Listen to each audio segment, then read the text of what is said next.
Hello friends, आपके अपने channel civil गुरु में आपका स्वागत है।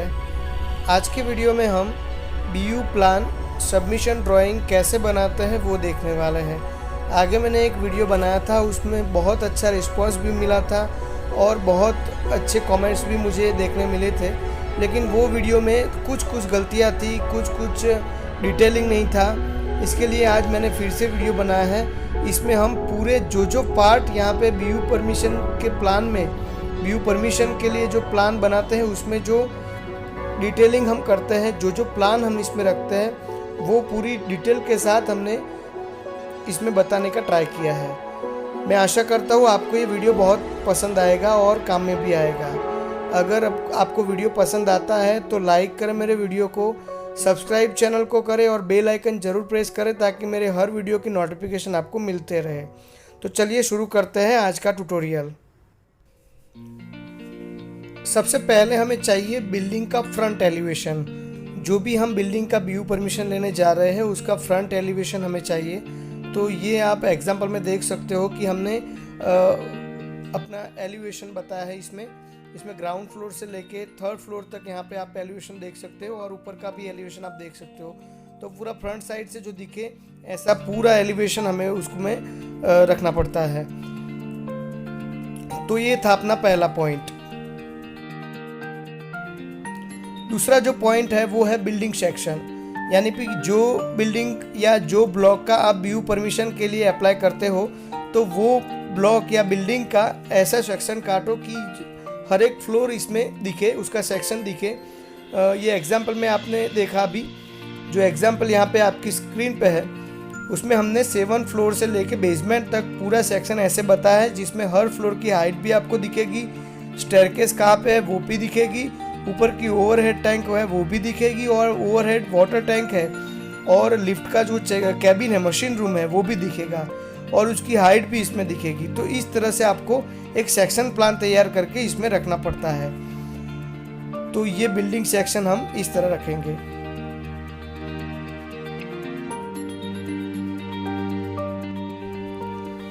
अभी हम देखेंगे कि हमें ऑल फ्लोर प्लान, यानी कि जो फ्लोर प्लान है, रेसिडेंशियल है, कॉमर्शियल है, जितने फ्लोर्स है उसका प्लान हमें इसमें रखना है। तो जो भी टिपिकल प्लान होगा, अगर मान लो कि फ्लैट की स्कीम है और फर्स्ट फ्लोर से लेके 7 फ्लोर तक वही टिपिकल फ्लोर ऊपर जा रहा है, तो हमें वो सारे अलग अलग बताने की ज़रूरत नहीं है, खाली वो प्लान के नीचे हमें मेंशन करना रहता है। ये जो एग्जांपल है इसमें आप देख सकते हो कि हमें ग्राउंड फ्लोर पे शॉप्स यहाँ पे है, तो ये शॉप्स का फ्लोर प्लान यहाँ पे बताया है। और ये साइड में जो दूसरा प्लान है उसमें आप देख सकते हो कि इसमें हमने फर्स्ट फ्लोर से लेके 7 फ्लोर तक जो हमारा प्लानिंग टिपिकल प्लानिंग है वो एक प्लान बताया है और नीचे मेंशन किया है फर्स्ट टू 7 फ्लोर, यानी फर्स्ट पहले माले से 7वें माले तक यही बिल्डिंग का प्लानिंग रहने वाला है। अब हमें बताना है open terrace, stair cabin, lift, machine room, overhead water tank plan, यानी कि फ्लोर प्लान के बाद जो ये आइटम रह गई, यानी कि टेरेस रह गया, स्टेयर कैबिन अपना आ गया, लिफ्ट मशीन रूम आ गया और ओवरहेड वाटर टैंक, उसका जो प्लान है वो भी दिखाना पड़ता है। तो ये एग्जांपल में आप देख सकते हो कि हमने टेरेस दिखाया है और जो स्टेयर का कैबिन है वो भी दिखाया है और जो लिफ्ट मशीन रूम है उसका भी प्लान दिखाया है। तो आपको ये सारे प्लान भी उसमें मेंशन करने पड़ते हैं।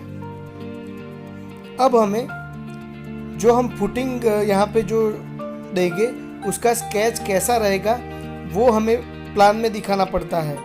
स्ट्रक्चर डिटेल की मैं बात नहीं करता, स्ट्रक्चर डिटेल तो हमें पूरी रखनी ही पड़ती है, उसका अलग से ड्राइंग, लेकिन वो स्केच कैसा आएगा वो हमें इस तरह दिखाना पड़ेगा। आप देख सकते हो उसमें लिखा है as per structure drawing detail, तो ये स्केच हमें यहाँ पे बताना पड़ेगा।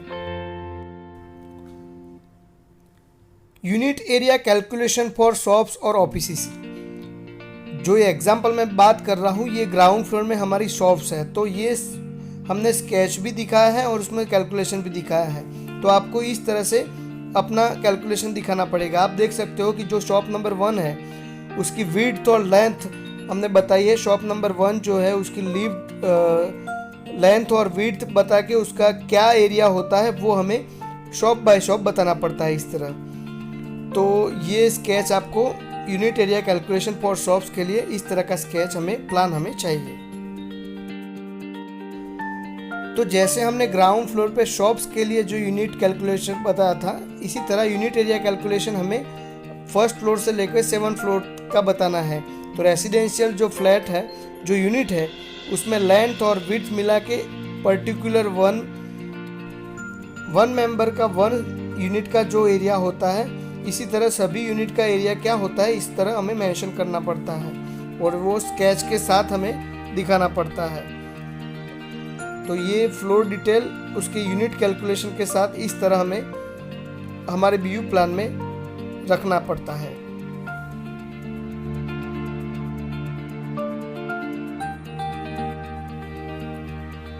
यूनिट एरिया टेबल यहाँ पे जो भी आगे हमने देखा कि जो पर्टिकुलर फ्लोर वाइज हमने जो स्केच बनाया था, उसमें जो जो पर्टिकुलर यूनिट के जो एरिया थे उसका एक टेबल इसमें बताया है। तो फ्लोर वाइज फ्लैट नंबर या शॉप नंबर के मुताबिक जो जो एरिया होता है उसका समेशन करके कितना एरिया हो उसका एक टेबल बनाना पड़ता है। तो इस तरह से आप टेबल बना के उसमें प्लान में हम सबमिशन ड्राइंग में इस तरह हम रख सकते हैं। हमने यहाँ पे बनाया है ग्राउंड फ्लोर के शॉप 1 से लेके शॉप 5 और अदर एरिया सब मिला के 149.86 स्क्वायर मीटर होता है। और फर्स्ट फ्लोर से लेके 7th फ्लोर तक जो जो एरिया था, हमें पता है कि चारों जो 7th फ्लोर तक टिपिकल प्लानिंग था, यानी कि सबका जो स्क्वायर मीटर था 70.27, वो सब हर फ्लोर पे 4 यूनिट थे, उसको मिला के 281.08 स्क्वायर मीटर होता है। तो इस तरफ से हमें यूनिट एरिया टेबल दिखाना पड़ता है।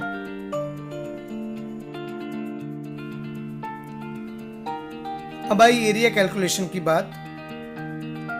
जो एरिया कैलकुलेशन है उसमें हमें built up area ground floor पे कितना मिल रहा है और उसमें जो डिडक्शन है, लेस जो है वो डिडक्शन बताना पड़ता है। Built up area on ground floor, FSI area जो है होलो फ्लिंथ पे, वो हमको इस तरह दिखाना पड़ता है। Built up area on first floor to 7th floor कितना है वो हमें कैलकुलेशन करके इस तरह बताना पड़ता है।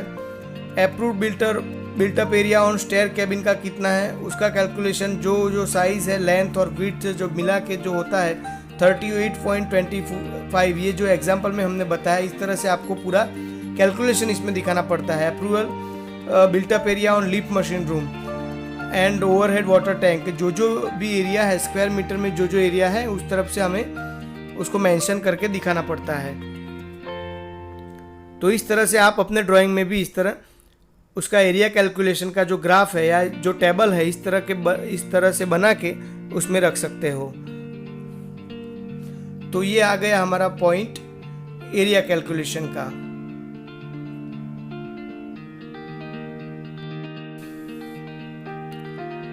तो अभी नोट्स देख लेते हैं कि क्या क्या आपको नोट्स लिखनी पड़ती है। इसमें सभी गवर्नमेंट के रूल्स रेगुलेशन थोड़े थोड़े चेंज होते हैं, लेकिन गुजरात गवर्नमेंट में अगर बात करूँ तो इसमें इस प्रकार से हमने नोट तैयार की है। Engineers is full responsible for living open space and margin, यानी जो इंजीनियर रहेगा वो ही उसके लिए जिम्मेदार रहेगा। जो भी मार्जिन रोड के साइड के रखने हैं, ब्लॉक टू ब्लॉक मार्जिन रखने हैं और ओपन स्पेस जो रखना है उसके लिए इंजीनियर की फुल्ली जवाबदारी रहेगी। The depth of the position of existing municipal manhole is verified me on site and premises get drainage connection। जो ड्रेनेज कनेक्शन है वो सही तरह से उसका कनेक्शन भी किया है और मैनहोल का सब वेरिफिकेशन हमने कर लिया है। It is certified that according to draft GDCR 2021 all requirements of the building are checked and necessary action are taken।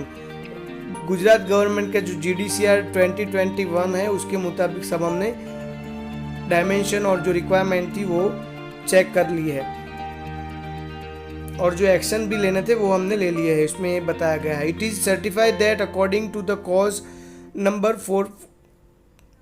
453 of the GDCR 2021 the structure of the building is designed as per the norms of the Indian standard, यानी IS code के मुताबिक structure उसका ready किया गया है। Design of staircase and railing is provided as per the provision of the clause number so and so and GDCR 2021, यानी कि जो GDCR में वो जो प्लानिंग के मुताबिक जो रेलिंग और स्टेयरकेस हमें रखनी थी वही माप की हमने स्टेयरकेस और रेलिंग उसमें प्रोवाइड की है। Lift is provided as per the provision of the clause 23.12 and 24.7 of GDCR 2021। ये क्लॉज में जो क्लॉज इसमें दिखाए गए उसमें आप थोड़ा कंफ्यूज मत होना, क्योंकि ये गुजरात गवर्नमेंट का जो GDCR है उसमें जो क्लॉज दिखाए गए वो हमें मेंशन करने पड़ते हैं। अगर आप किसी और स्टेट से बिलोंग करते हो तो आपको अपने स्टेट के जो GDCR होता है, जो रूल्स का जो बुक होता है, उसमें से जो क्लॉज है वो आपको लिखना पड़ेगा। यानी इसमें लिफ्ट भी हमें IS कोड के मुताबिक हम यहाँ पे प्रोवाइड की है। Water tank is provided as per the provision of the clause number so and so draft GDCR, यानी वाटर टैंक का जो हमें कैपेसिटी चाहिए वो भी रूल्स के मुताबिक है, इसमें कहा गया है। Separate letter box is provided at ground level for each unit, जो रेसिडेंशियल यूनिट है उसके लिए लेटर बॉक्स हमने प्रोवाइड किए गए हैं। Drainage facility is provided as per the clause so and so, drainage भी जो हमें रूल्स के मुताबिक प्रोवाइड करना था, उसका डायमीटर जो रखना था, मेन हॉल जो रखना था वो हमने रूल्स के मुताबिक रखा है। Signages of the parking places to be provided as per the clause so and so GDCR 2021, यानी कि जो पार्किंग करनी है की जगह है, जो आइडेंटिफिकेशन है 2 व्हीलर 4 व्हीलर या विजिटर पार्किंग, वो सभी आइडेंटिफिकेशन हमने उसका मार्किंग किया हुआ है। Entrance of the building is provided as per the clause so and so, यानी कि जो एंट्रेंस रखना है वो GDCR के मुताबिक हमने रखा है। The paving of building unit या flat plot as per the provision of the clause number so and so, यानी कि जो पेविंग करना चाहिए वो हमने एज पर रूल्स किया गया है। The structure of the building as per the norms of the specified in the Indian standard and take necessary action for the structural safety during the construction, यानी कि जो नॉर्म्स के मुताबिक हमने जो बिल्डिंग्स तैयार किया है वो सही तरह से तैयार किया है, और जब बिल्डिंग बन रहा था तभी हमने जो भी सेफ्टी के प्रिकॉशन लेने थे वो भी हमने लिए थे, वो इसमें लिखा गया है। Rain water storage tank and rain water harvesting system is provide as per the clause so and so, यानी कि जो रूल्स के मुताबिक हमें रेन वाटर जो स्टोरेज करने का हार्वेस्टिंग सिस्टम और टैंक जो बनाई थी वो भी हमने बनाया है। Community bin provide as per the provision of the clause number so and so GDCR 2021, यानी कि जो डस्टबिन हमें प्रोवाइड करने थे जनरल एरिया में, जनरल पार्किंग एरिया में, वहीं पर हमने सही से रूल्स के मुताबिक प्रोवाइड किए हैं, और जो नंबर ऑफ डस्टबिन है वो भी हमने रूल्स के मुताबिक प्रोवाइड किए गए हैं। Tree plantation is provide as per the clause so and so, यानी कि ये क्लॉज में जो बताया गया है उसके मुताबिक हमने कैलकुलेशन करके उसका ट्री प्लांटेशन भी किया हुआ है। तो ये आपको नोट्स यहाँ पे बतानी होगी।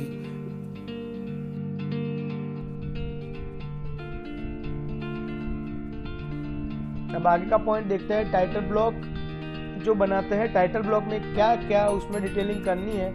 Mention all details for plot area, scale for drawing, sheet number, zone, purpose of use, इतनी सारी डिटेल जो फर्स्ट जो टाइटल ब्लॉक होता है उसमें हमें इंक्लूड करनी पड़ती है। जैसे कि ये एग्जांपल मैंने यहाँ पे नीचे रखा है, तो plan showing commercial residential building on survey number 142 affordable housing, FP number यानी final plot number 124,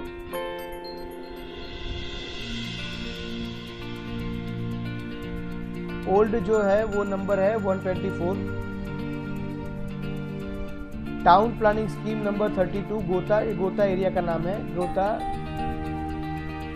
Ahmedabad taluka city west district Ahmedabad, और इसमें जो स्केल है 1 centimetre is equal to 1 metre का स्केल से बनाया गया है। जोन रेसिडेंशियल 1 है, use residential plus commercial, suite number 2/4, यानी कि ये टोटल 4 शीट हमने सबमिशन की है, उसमें से 2 नंबर वाली शीट है। ब्लॉक ए, जो ब्लॉक का नाम है वो हमने ए ब्लॉक दिया है। तो ये सारी ब्लॉक आपको मेंशन करनी पड़ेगी। बिल्टअप एरिया टेबल यहाँ पे बताया है कि जो बिल्टअप एरिया है वो approval built up area on basement में कितना है, ग्राउंड फ्लोर पे कितना है, first floor, second, third, fourth, fifth, six, seventh, और stair cabin on lift, machine room and overhead water tank का क्या है, वो सब मिला के टोटल अप्रूवल बिल्टअप एरिया जो है 5906.06 स्क्वायर मीटर यहाँ पे है। अब फ्लोर स्पेस इंडिया FSI जो बोलते हैं उसका फुल फॉर्म है floor space index area table, यानी जो जहाँ पे वो बिल्डिंग जो बना रहे हैं वहाँ पे उसके रूल्स के मुताबिक क्या हमें अप्रूवल मिला है, तो इसका ये टेबल है। FSI हमें ग्राउंड फ्लोर पे मिली है 149 square metre, area on first floor है 281.08 स्क्वायर मीटर। इस प्रकार से सभी एरिया में हमको मिला के 2117.42 स्क्वायर मीटर एरिया हमें FSI मिली है। Floor and tenement area table, यानी कि जब जो भी फ्लोर है उस पे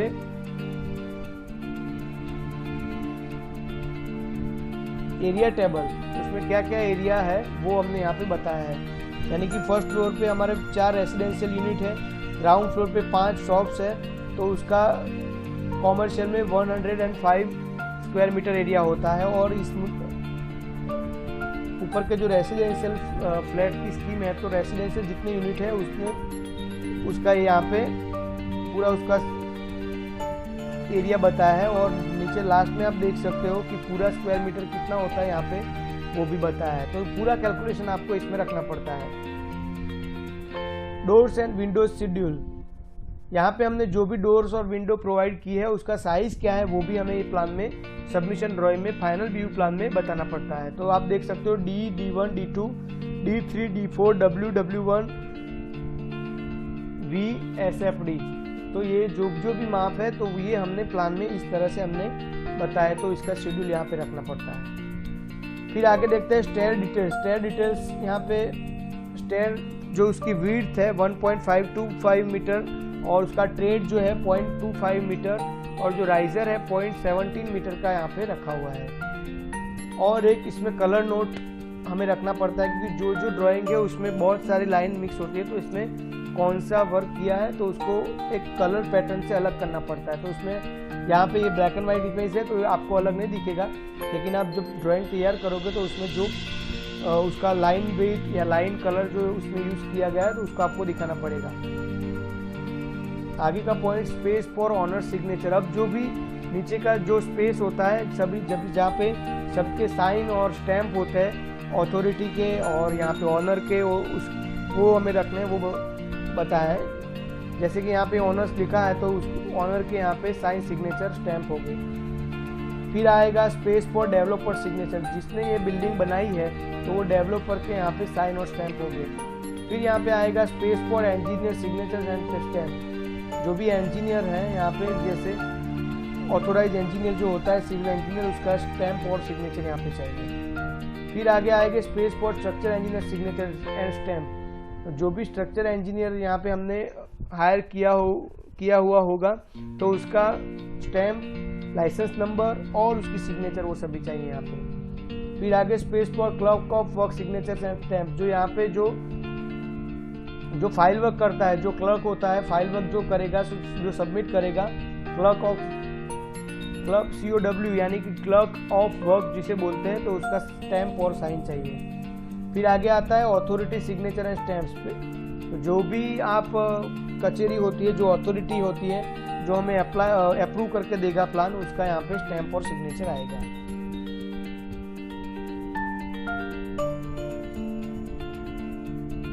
तो फ्रेंड्स हमने इस ड्राइंग में जितना हो सके इतना पोर्शन कवर किया है कि फाइनल सबमिशन ड्राइंग आप कैसे करोगे। तो आशा करता हूँ कि आपको इससे बहुत ज़्यादा फ़ायदा मिलेगा, आप कुछ सीख सके होंगे।